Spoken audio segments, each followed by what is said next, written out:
Antara perkara yang banyak kali menjadi isu dekat dunia ni adalah pergaduhan antara orang Hindu dan juga orang Islam dekat India tu. Kalau kita nak tengok lebih dalam mengapa Hindu dan Islam dekat India itu jadi sebegitu, kita kena tengok kembali ke masa lalu. Dan untuk memahami peristiwa tersebut, kena faham juga ketika itu sebelum Perang Dunia Pertama, British menguasai India dengan nama British Raj. Bila kita sentuh tentang British ni kan, sebenarnya British dalam komuniti sejarah dia ada memes tau. Apa-apa yang berlaku kerosakan dekat dunia ni mesti British. Sebab tu kalau kita baca pun kisah-kisah sejarah kan, huru-hara yang berlaku dekat dunia hari ini boleh trace back kembali kepada ulah British ketika dia menjajah dahulu. Sama lah kisahnya macam pergaduhan antara Hindu dan Islam dekat India ni. Kita tengok dahulu Perang Dunia Pertama. Ketika itu apabila British dia menjajah India, dia bahagikan India itu kepada dua bahagian, Benggala Barat dan juga Benggala Timur. Benggala Timur ramai orang Islam dekat situ. Benggala Barat pula ramai orang beragama Hindu dekat situ. Pada awalnya tak jadi isu pun walaupun British buat dasar pecahan perintah ketika itu. Dia mula menjadi konflik antara dua agama ni apabila British tu mula menyisihkan orang Islam. Kena faham India, situasi India ketika ini tidak sama tahu dengan kita dekat sini. Kalau macam kita dekat sini,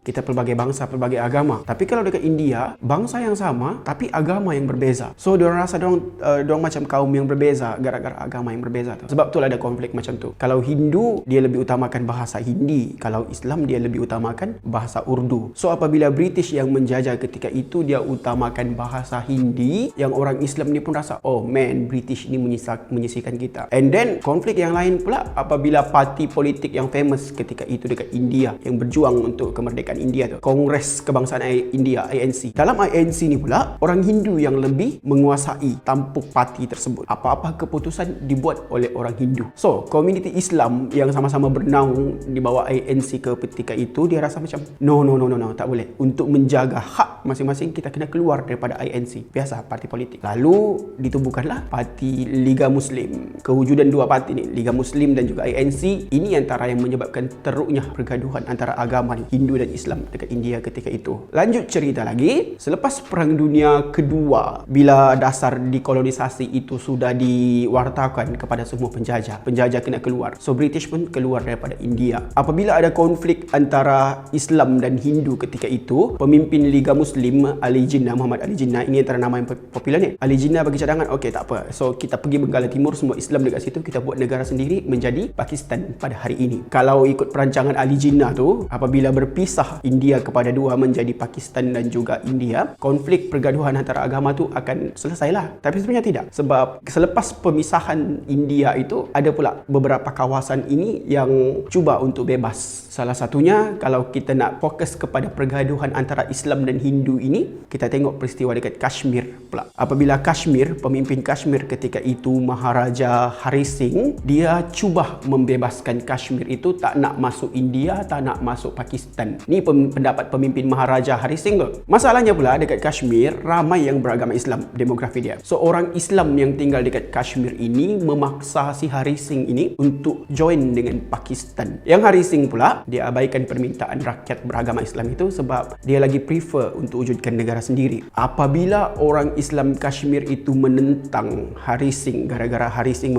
membelakangkan pendapat mereka, Hari Singh dia pun jadi cuak. Oh man, negara aku nak huru-hara. Apa yang Maharaja Hari Singh buat? Dia pergilah minta tolong dengan India pula, dengan negara India yang beragama Hindu ni. India pun, pemimpin India ketika itu dia boleh tolong Kashmir untuk tentramkan pemberontakan orang Islam itu. Tapi dengan syarat Kashmir kena masuk ke negara India. So Hari Singh pun cakap, okeylah, tak ada masalah, boleh je. Yang penting kau tolong settlekan benda ala ni. India pun tolong. Dan bila India tolong, orang Pakistan ni, dia pun cubalah bantu orang Islam yang ada dekat Kashmir ketika itu. Nampak macam skala kecil je kan perperangan gara-gara nak merebutkan Kashmir sahaja. Tapi gara-gara isu ini, tercetusnya perang India-Pakistan. Tapi perang India-Pakistan kedua. Again, tak selesai isu. Apabila Kashmir itu masuk ke India, masih ada beberapa orang Islam yang duduk di bawah pentadbiran orang Hindu. Hari ini kita nampak sendiri bagaimana nasib kaum minoriti Islam dekat India itu apabila duduk di bawah pentadbiran Hindu. Dia bukannya sebab orang Hindu tu tak suka kepada orang beragama Islam ke tak. Kita tak label seperti itu. Dia lebih kepada perbezaan ideologi itu sendiri gara-gara sejarah yang mendasari negara tersebut. Sebab ketika penjajahan British dekat India itu, British amalkan dasar pecahan perintah. Dia asingkan orang Islam, dia asingkan orang India. Malah British lebih favor, dia lebih favoritism lah macam biasa British British kan. Dia suka kepada India itu yang beragama Hindu dan dia bantu orang yang beragama Hindu itu untuk terlibat dalam pentadbiran. Dan orang Islam pun yang rasa diri dia terpinggir, tak suka, tak puas hati dengan British, tak puas hati dengan Hindu, akhirnya berpisahlah India dengan Pakistan.